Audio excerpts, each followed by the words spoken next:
अस्सलाम वालेकुम students, YouTube channel accounting with sir Umair के साथ मैं एक बार फिर हाजिर हूँ।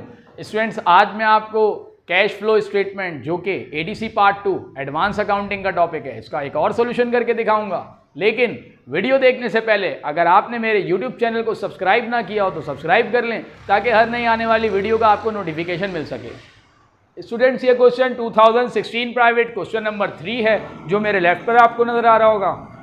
क्वेश्चन रीड करें तो इसमें हमसे कहा जाता है the comparative balance sheet data of Farooqui limited is given below.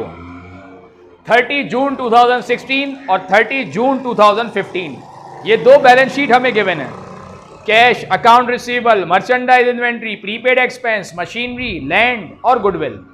इसी तरीके से लाइबिलिटी में accounts payable, accrued expense, allowance for depreciation जो कि कॉन्ट्रा एसेट है, बॉन्ड्स पेएबल जो कि long term liability, share capital और रिटेन अर्निंग।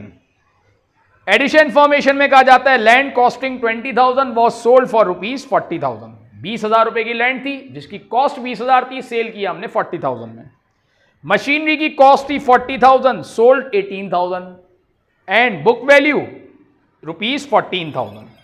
मशीन की कॉस्ट 40,000 थी जिसकी के बुक वैल्यू 14,000 और हमने सेल किया उसको 18,000 का।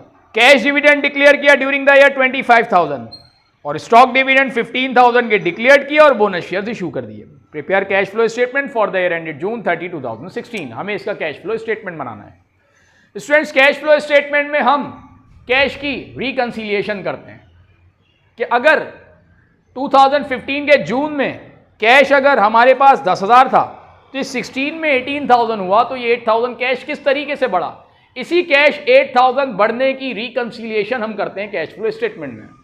और कैश फ्लो स्टेटमेंट में मेनली हम 3 एक्टिविटीज पर काम करेंगे: ऑपरेटिंग एक्टिविटीज, इन्वेस्टिंग एक्टिविटीज और फाइनेंसिंग एक्टिविटीज। कैश फ्लो का स्टेटमेंट मेरे लेफ्ट पर आपको नजर भी आ रहा होगा।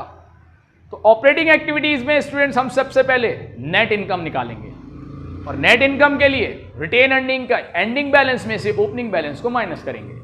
तो रिटेन अर्निंग का जो एंडिंग बैलेंस है जो कि 2016 का है वो 72,000 है, जबकि बिगनिंग बैलेंस 89,000, माइनस करने के बाद 17,000 आया बैलेंस। देन ऐड करेंगे इसमें हम डिविडेंड्स एंड रिजर्व्स।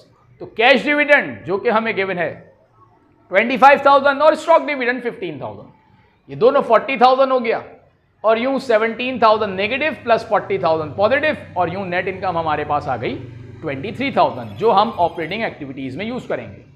तो यहां पर मैंने ये कैश फ्लो स्टेटमेंट की ऑपरेटिंग एक्टिविटी आपके सामने शो की है। स्टूडेंट्स, नेट इनकम जो कि 23,000 हमने वर्किंग से निकाली। ऐड करेंगे इसमें हम नॉन कैश आइटम्स जिसे आप एडजस्टमेंट्स भी कह सकते हैं। डेप्रिसिएशन एक्सपेंस मशीनरी का, तो यहां पर स्टूडेंट्स अगर आप अलाउंस फॉर डेप्रिसिएशन के अकाउंट को देखें तो 2015 में अलाउंस फॉर डेप्रिसिएशन था 44,000 जो कि 2016 में हो गया 60,000। इसका मतलब यह हुआ कि 16,000 अलाउंस फॉर डेप्रिसिएशन का अकाउंट इंक्रीज हो गया। और एडिशनल डेटा में मशीन की कॉस्ट 40,000 थी जबकि इस वक्त इसकी बुक वैल्यू 14,000 है। इसका मतलब यह हुआ कि 26,000 ड्यूरिंग द ईयर हमने मशीनरी को और भी यूज किया था और डिस्पोज कर दिया था, उसको सेल आउट कर दिया था। तो 26,000 ये अमाउंट जो कि एडिशनल डेटा में है, 16,000 अलाउंस फॉर डेप्रिसिएशन का डिफरेंस का अमाउंट जो कि आपको दोनों बैलेंस शीट दोनों बैलेंसेस से शो हो रहा है। तो 16 प्लस 26 डेप्रिसिएशन एक्सपेंस हो गया मशीन का 42,000। Then amortization of goodwill, goodwill amortize हुई 40,000 थी गुडविल जो कि अब 30,000 हो गई। तो हम इसको ऐड बैक करेंगे 10,000 से, amortization of goodwill. Then land जिसकी के कॉस्ट 20,000 थी और हमने सेल किया 40,000। ऑल्दो बैलेंस शीट में लैंड की वैल्यू डिक्रीज आप देखें तो वो 20,000 से हो रही है, क्योंकि 15 में 1,20,000 था लैंड और अब 2016 में हो गया 1 लाख।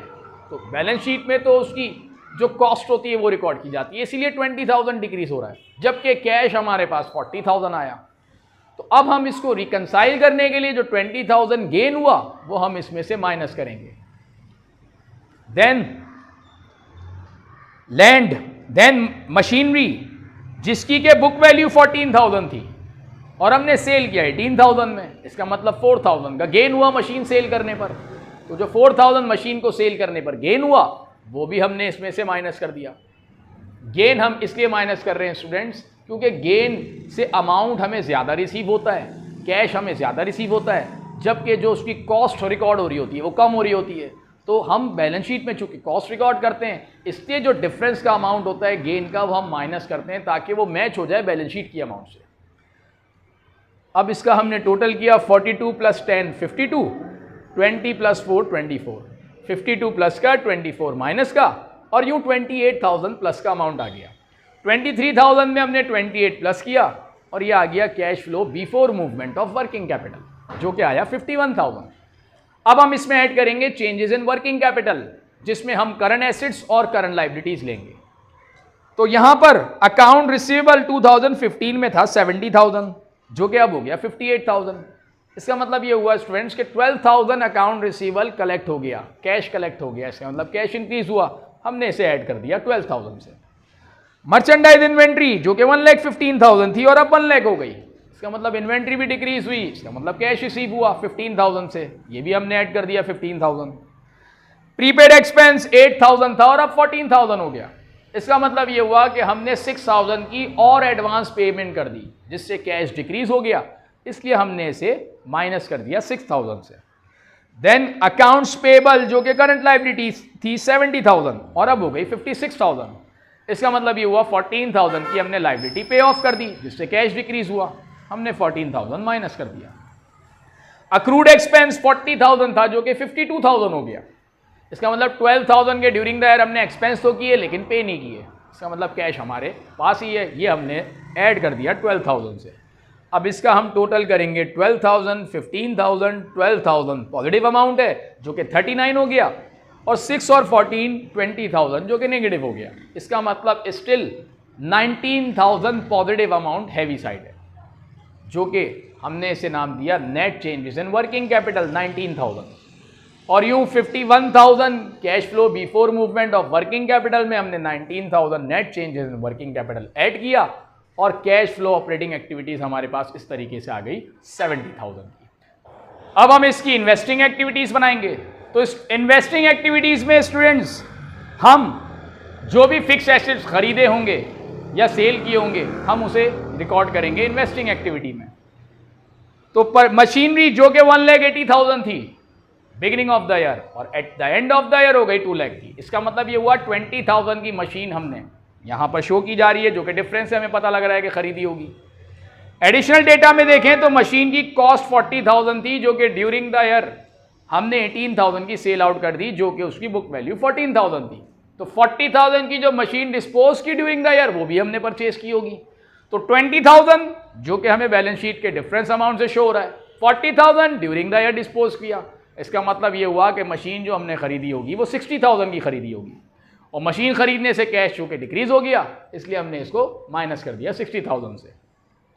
और मशीन हमने बेची भी थी 18,000 की और 18,000 की बेचने से हमारे पास कैश आया जिसे हमने ऐड कर दिया सेल ऑफ मशीनरी के नाम से। लैंड हमने सेल की जिसकी के कॉस्ट 20,000 थी और 40,000 में सेल की, तो कैश आया हमारे पास 40,000, वो भी हमने ऐड कर दिया 40,000। इस तरीके से 18 + 40 58,000 पॉजिटिव, 60,000 नेगेटिव और यूं 2,000 का नेगेटिव बैलेंस आया जो कि net cash flow from investing activity होगी। इन्वेस्टिंग एक्टिविटी से जो नेट कैश फ्लो हुआ वो नेगेटिव बैलेंस हुआ 2,000 का। देन अब हम फाइनेंसिंग एक्टिविटी पे काम करेंगे। तो फाइनेंसिंग एक्टिविटी में स्टूडेंट्स हम शेयर्स, बॉन्ड्स, डिबेंचर्स और जो भी लॉन्ग टर्म लोन और जो डिविडेंड वगैरह पे किया होगा वो रिकॉर्ड करेंगे। तो शेयर कैपिटल जो कि ईयर बिगनिंग पर हमारे पास मौजूद था 2 लाख का और ईयर एंड पर हो गया 2,50,000, इसका मतलब 50,000 से शेयर कैपिटल इंक्रीज हुआ। लेकिन अगर एडिशनल डेटा देखें तो लास्ट एडजस्टमेंट में स्टॉक डिविडेंड हमने डिक्लेयर किया 15,000 और स्टॉक डिविडेंड से स्टूडेंट्स हमारा शेयर कैपिटल तो इंक्रीज हो जाता है लेकिन कैश नहीं आता क्योंकि ये बोनस शेयर्स होते हैं। ऑल्दो कैपिटल इंक्रीज हो गया 15,000 लेकिन कैश नहीं आया। इसका मतलब ये हुआ कि अगर 50,000 का शेयर कैपिटल इंक्रीज हो रहा है तो 15,000 उसमें से बोनस शेयर से इंक्रीज हुआ और 35,000 जो शेयर्स इंक्रीज होंगे वो हमारे शेयर्स कैश के जरिए इशू किए गए होंगे, इससे कैश आया होगा। तो हमने 15,000 स्टॉक डिविडेंड माइनस कर दिया और जो रिमेनिंग बैलेंस रह गया जिससे कैश आया होगा वो 35,000 है। तो हमने 35,000 ऐड किया जिसे हमने नाम दिया issue of share capital. Then bonds payable जो कि लॉन्ग टर्म लाइबिलिटी है 1 लाख की, ईयर एंड पर हो गई 30,000। इसका मतलब 70,000 हमने बॉन्ड्स की रिडम्पशन कर दी, मतलब पेमेंट कर दी।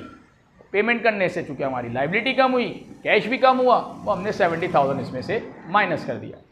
देन कैश डिविडेंड हमने पे किया जो कि 25,000 है, ये भी हमने इसमें से माइनस कर दिया।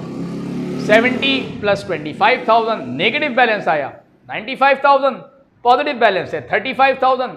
इस तरीके से in financing activity negative balance आ गया 60,000। अब ऑपरेटिंग एक्टिविटी, इन्वेस्टिंग एक्टिविटी और फाइनेंसिंग एक्टिविटी।